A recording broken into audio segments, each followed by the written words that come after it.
Hi, I'm Dr. Kyle with Alpine Fit Physical Therapy. Today we're going to be talking about the lumbar spine mobility. So your lower back, you have 5 lumbar vertebrae, and we're going to talk about how they move and how you can mobilize them. So you're going to lie onto your back with your knees bent.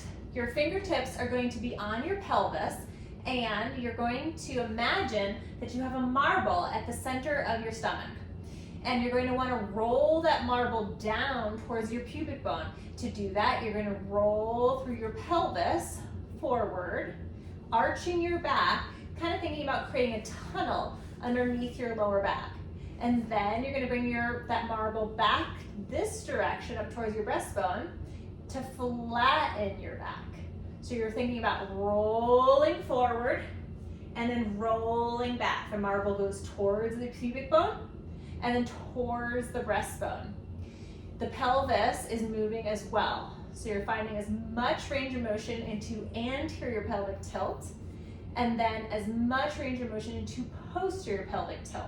Moving through the full range of motion and just noticing what that feels like, if there's any tenderness, if it feels like one side wants to move but the other side doesn't move.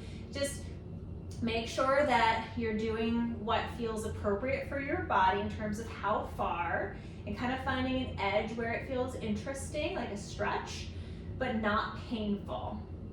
So that's mobility of your lumbar spine and pelvis.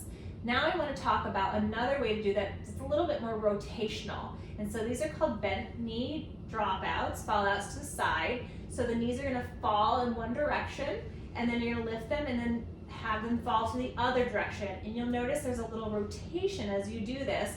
The spine is rotating as the legs rotate. So when your knees drop out to the side, the spine is rotating in the opposite direction.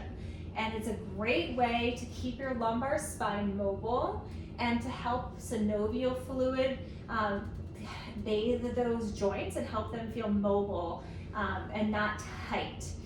So often our lumbar spine gets really tight feeling, and we don't do these kinds of mobility exercises and not have synovial fluid for them, they can risk further degeneration. So we want to mobilize going anteriorly and posteriorly, and we also want to do rotation in both directions.